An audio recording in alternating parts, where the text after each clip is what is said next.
Welcome back to our discussion on exponentials. Let's explore the graphs of exponentials.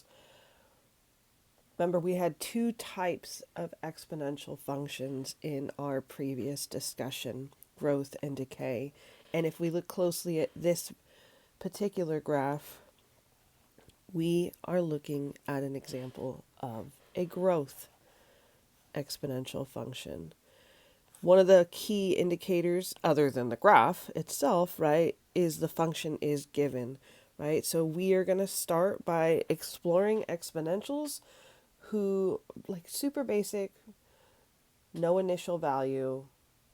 Let's start there, right? So here we notice that I have a base of 2. Remember, if the base is bigger than 1, we're looking at growth. We can see it in both the graph, and if you look closely, we can see it in the table also. How we explore growth in a table is what we happen to notice is that every time we plug in a value, let's take a look at these x values to start off with, right?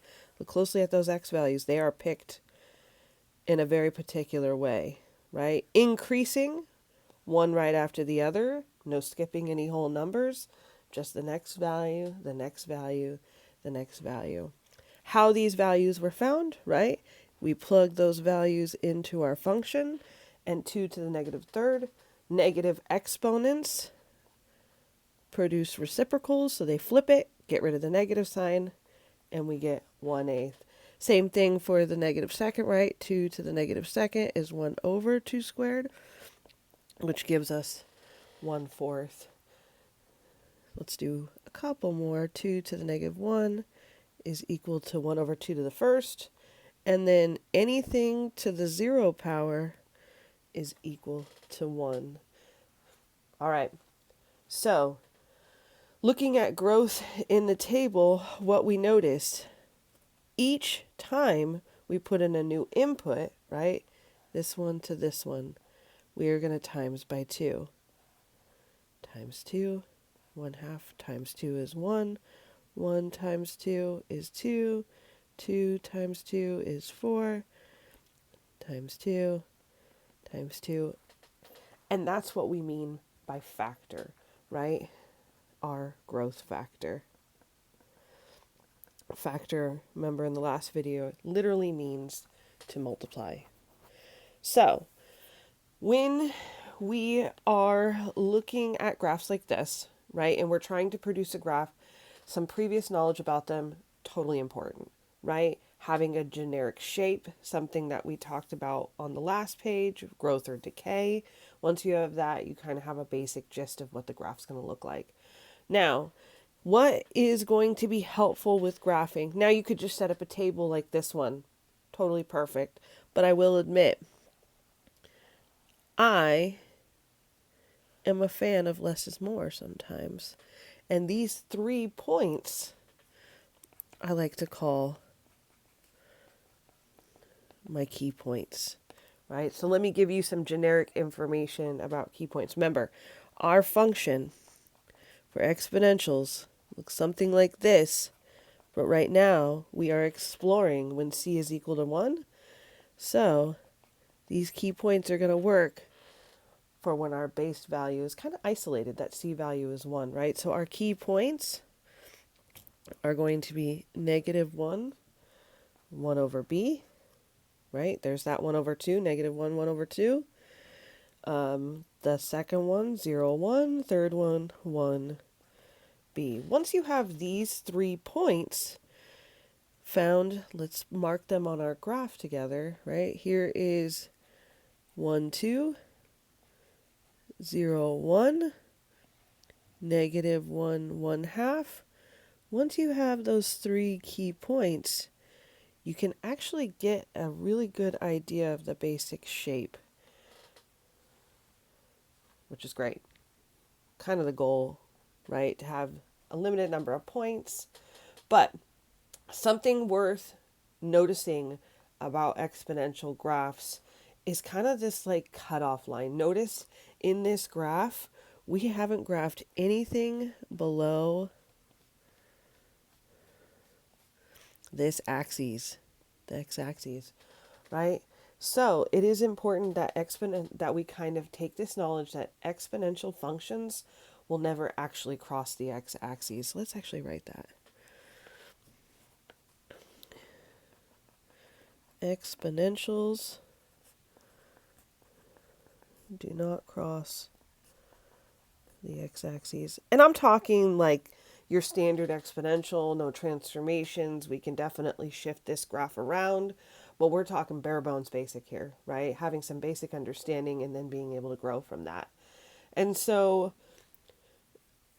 that x-axis, that red dotted line that I just drew, is actually called the horizontal asymptote, right? And it's this line where y equal to 0, that x-axis, right? So we'll talk more about horizontal asymptotes, strictly define them in the next section. But for now, I just want you to get the basics of the graph in place. So another question I want to answer, I'm going to do it off to the right-hand side. I like to list the domain we talked about in the previous. You can plug anything into an exponential. You can multiply anything by 2 as many times as you want. But for our range, we're a little limited here, right? This function will never equal 0. Exponentials are always positive. So our range is going to be from 0 to infinity, not including 0. And that is one of the things about exponentials I'd love for you to keep in your tool belt. So we can describe the graph going to 0. We've been working on our limit notation, and I do want to work on that. And so remember, we had 2 different notations for our end behavior. Let's label this first one up in the right-hand corner, right?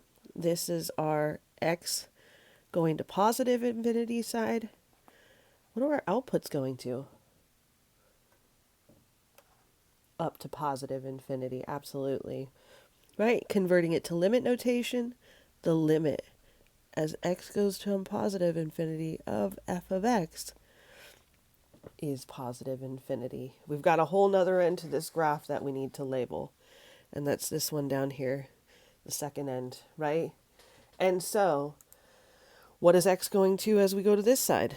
So as x goes to negative infinity, what are our outputs going to? Remember, the outputs cannot go, they don't go to negative values. We don't have that part of our graph.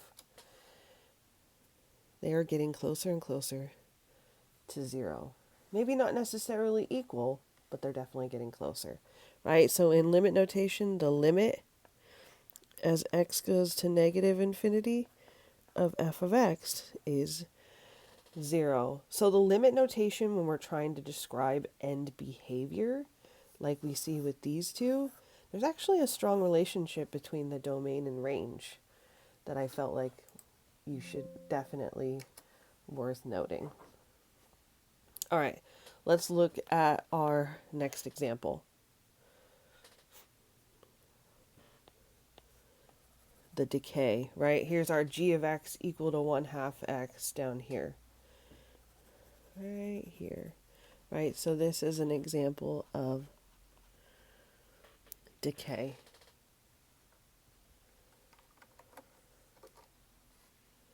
Remember, our base value is 1/2. That was one of the key examples that told us whether it was decay, right? Our outputs are getting smaller over time.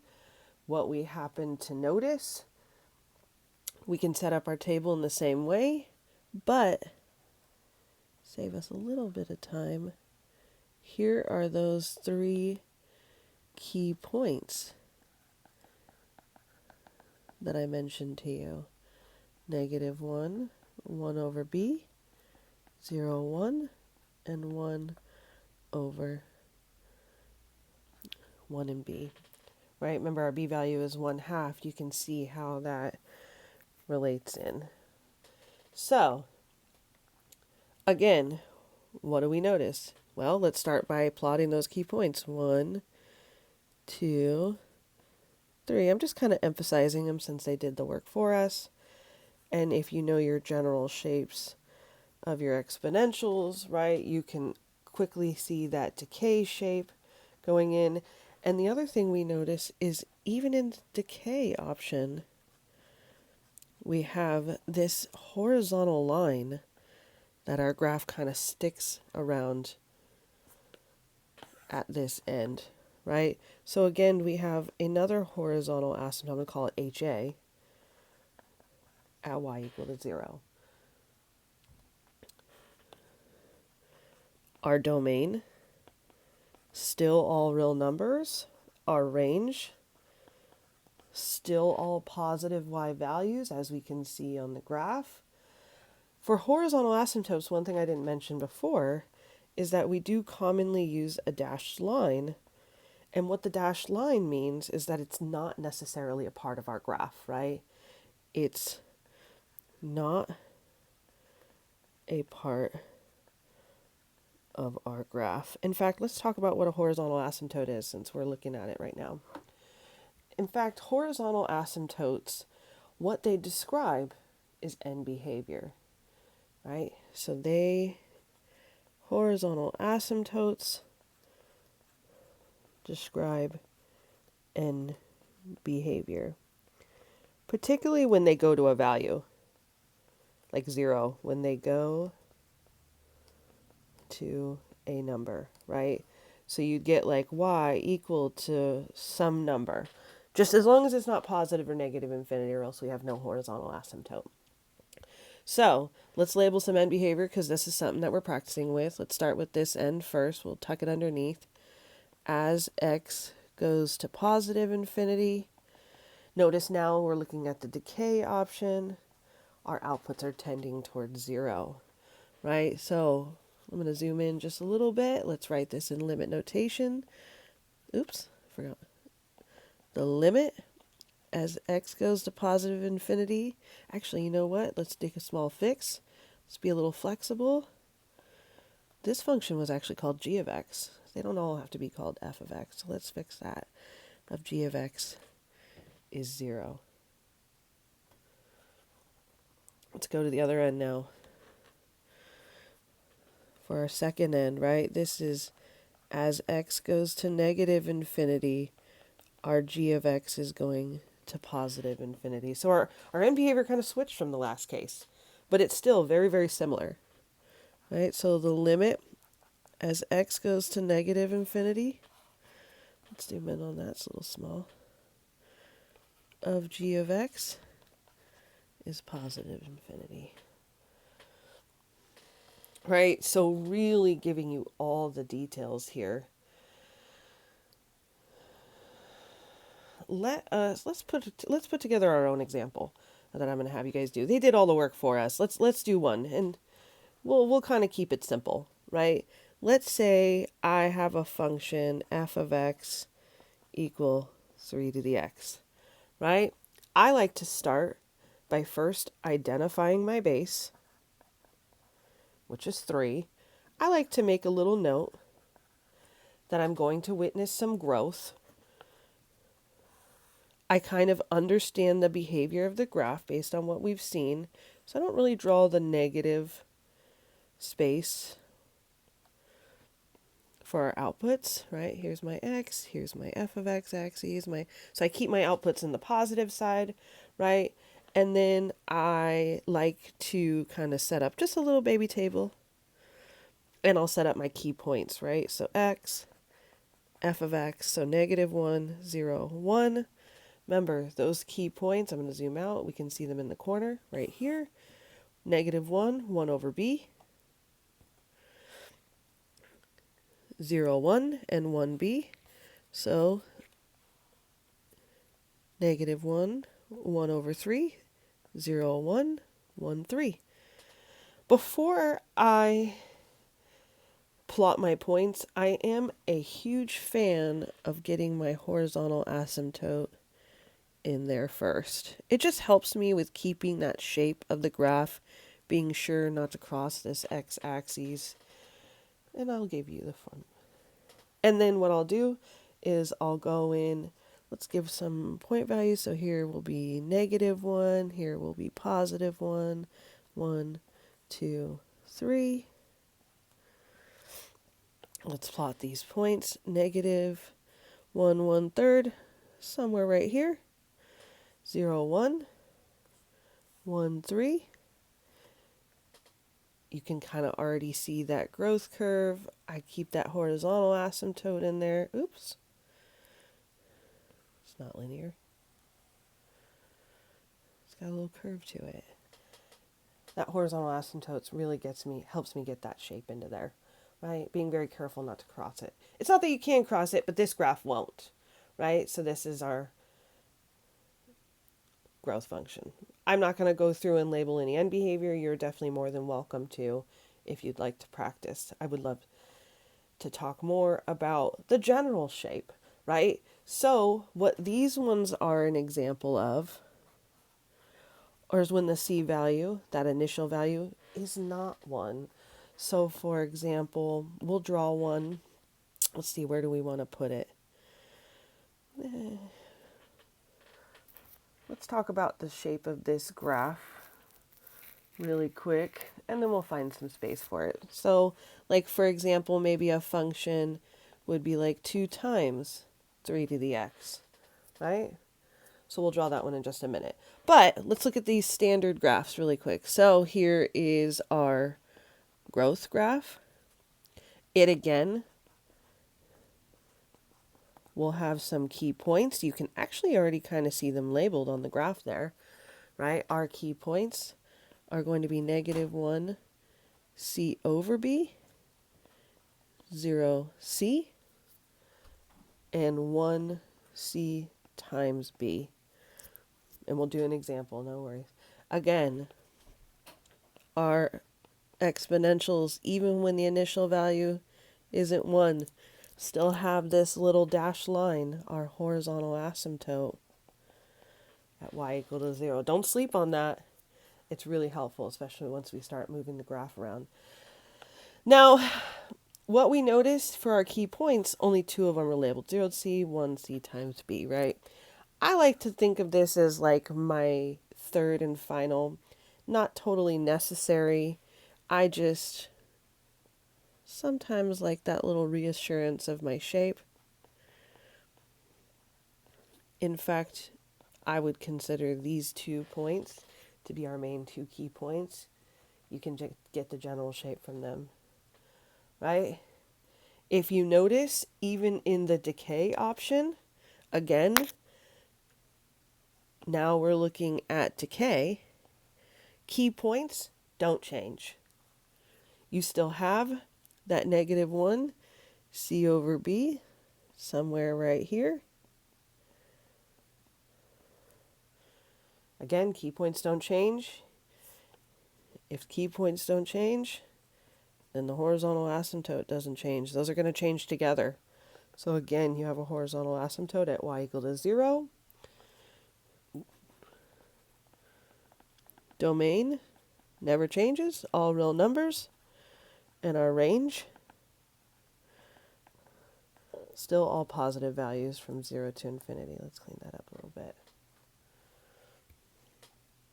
So let's talk about that example that we wrote in the beginning, that 2 times 3 to the x. I love it when we can do some of the work ourselves, right? Instead of just reading through something. So let's say I wanted to graph f of x equal to 2 times 3 to the x. I like to, again, start by identifying now my c value and my base, which is 3.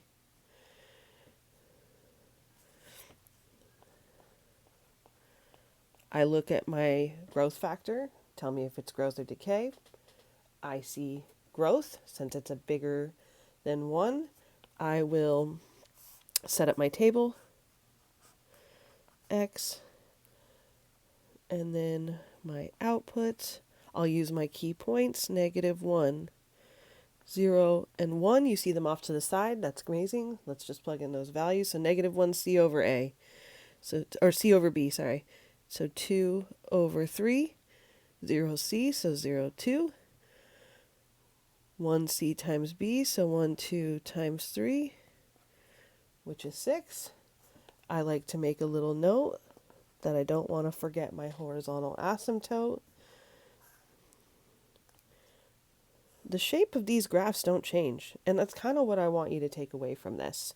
If I could have you learn one thing, it's just general shapes of these graphs. It's just the little details that change, right? Like these horizontal asymptotes, they're always going to have them. If the graph moves around, it'll move with it, and we'll talk about it in the next section.